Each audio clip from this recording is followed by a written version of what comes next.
യുവാക്കളുടെയും college വിദ്യാർത്ഥികളുടെയും പേരിൽ bank അക്കൗണ്ടുകൾ തുടങ്ങി അനധികൃതമായി ലക്ഷങ്ങളുടെ പണമിടപാട് നടത്തിയ കേസിൽ 3 പേർ അറസ്റ്റിലായി. കയ്പമംഗലം കാക്കാത്തിരുത്തി സ്വദേശി ആനക്കോട്ട് വീട്ടിൽ താജുദ്ദീൻ 52 വയസ്സ്, കയ്പമംഗലം സ്വദേശി കാക്കശ്ശേരി റമീസ് 26 വയസ്സ്, ചളിങ്ങാട് ചമ്മിണിയിൽ വീട്ടിൽ അബ്ദുൾ മാലിക് 54 വയസ്സ് എന്നിവരെയാണ് കയ്പമംഗലം പോലീസ് അറസ്റ്റ് ചെയ്തത്.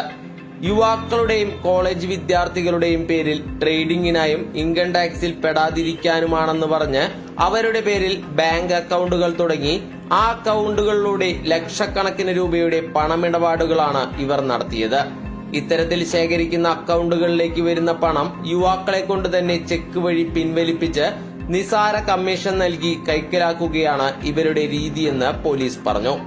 എന്നാൽ ഇത്തരത്തിൽ അക്കൗണ്ടുകൾ തുടങ്ങിയ നിരവധി യുവാക്കളുടെ അക്കൗണ്ടുകളിൽ വന്ന പണം ഫ്രീസ് ചെയ്യപ്പെടുകയും വിവിധ സ്ഥാപനങ്ങളിൽ നിന്നുള്ള പോലീസ് ഏജൻസികൾ ഇവർക്ക് ഹാജരാകുവാൻ നോട്ടീസ് അയക്കുകയും ചെയ്തതോടെയാണ് തങ്ങളുടെ അക്കൗണ്ടുകളിലേക്ക് വരുന്ന പണം എവിടെയോ തട്ടിപ്പ് നടത്തി നേടിയ പണമാണെന്ന് യുവാക്കൾക്ക് മനസ്സിലാകുന്നത്.